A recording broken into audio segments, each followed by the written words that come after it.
Good evening, and welcome to the Rockport Override Commentary Panel.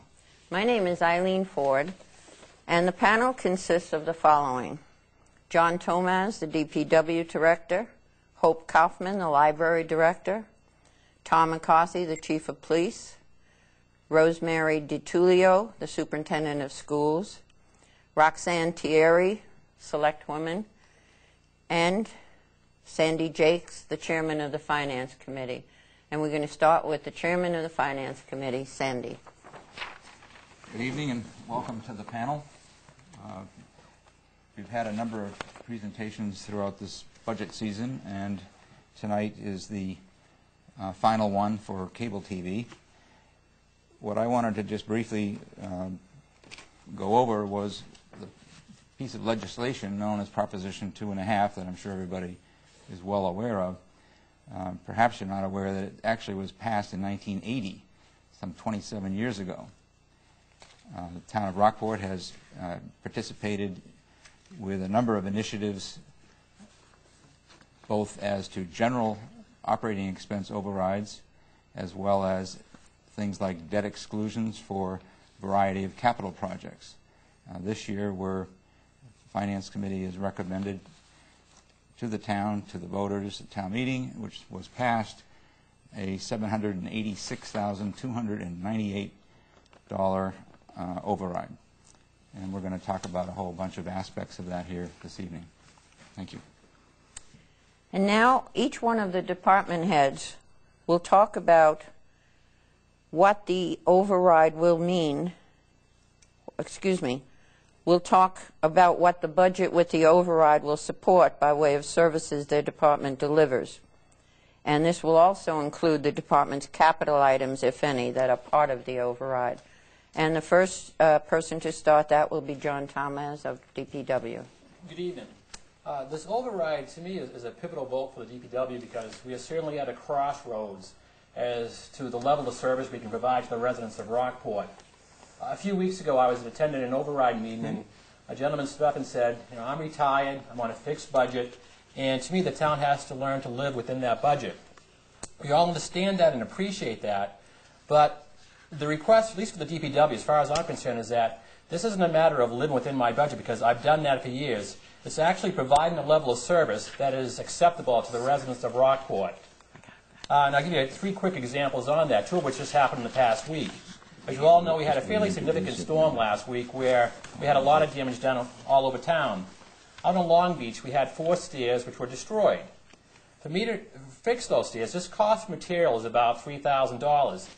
Right now, I don't have that money to fix those stairs.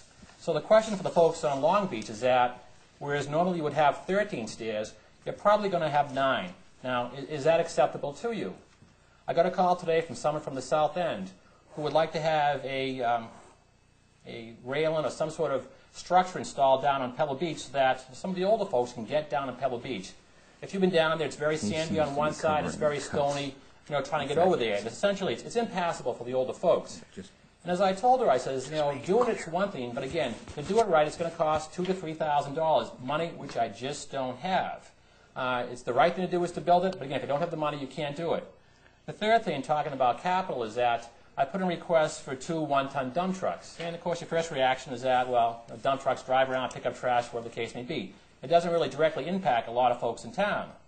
However, both those trucks from November to April have snow plows on them, which means that if you are on one of those private ways, one of the smaller streets, that truck would plow. Rather than seeing the plow once every hour or 2, you might see it every 3 to 4 hours. So again, a lot of these things are not so much what the DPW wants, it's what level of service is going to be acceptable to the residents of Rockport. And I'm trying to maintain a certain level, but I'm at a point now where I'm losing folks, people just aren't being replaced, I'm losing some help, I'm losing equipment. I just can't stay at the same level of service, which I think the residents expect. Thank you, John, and I do apologize. I asked you the wrong question, but you gave the right answers. I was supposed to ask, and I do apologize for this. Hope, we'll start with you now. Would you please talk about the budget with cuts and how the budget will affect your department services to the town? And thank you for clarifying that, John. Good evening. I think John has made a point that is applicable to all of the town departments, and that is our struggle to provide the current level of service that we are offering to the community. The library's been hit with a double whammy. We've experienced the budget erosion that all of the other town departments have experienced. But in addition to that, over the last 5 years, the library has experienced a truly phenomenal rate of growth and increased use by people in the town. In some areas, like internet use that the staff assists people with, the growth is 133%. And in borrowing privileges, getting materials from other libraries has increased 285%. A lot of people think that the internet may have cut down the use of the library. Actually, the opposite is true. It's increased people's use of the library, both coming to use the equipment there or searching as far as they can go on Google and then getting stuck and coming to the library for help. So our reference questions have increased as a result of that 55%. There are two critical issues for the library. The first critical issue is that we need additional labor to keep pace with the growth and the increased workload related to the growth in order to provide the level of service that we give the public today.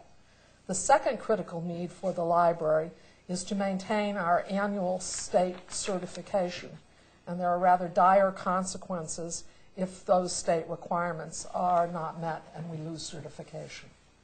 Thank you. And Chief, how will your department be affected by the budget with the cuts? There'll be significant reductions in some of our performances. The police department is a 24/7, 365-day operation, unlike any other operation in our community. We're community-orientated and community policing-orientated. The demands on the police department have not reduced in any time soon. In fact, they've increased. We're up to well over 9,000 calls a year. In relationship to that, we've lost personnel. Over the last few years, we're down three permanent people. We're down a civilian dispatcher. Just simply to meet the budget this year, we have to cut $30,000 just to begin with, just to meet the criteria of the FY08 budget. Our major concern is labor. Labor is 93% of my budget. Without the appropriate labor, I cannot provide the services that the town is accustomed to having. It's as simple as that. We're into, for the first time in the history of our department, as I know it, we're into forced overtime. I actually have to force officers to work overtime because we do not have the personnel to fill the slots. We've tried to address that by hiring 4 permanent intermittents you probably read recently. The 4 permanent intermittents are paid $13.70 an hour, so it's about $164 an hour to fill a slot for a permanent officer when he takes time off, he's out sick or whatever, as opposed to over $300 an hour in overtime for that, to fill that same slot. So we are trying to address the issues, but we do have some serious problems pertaining to labor.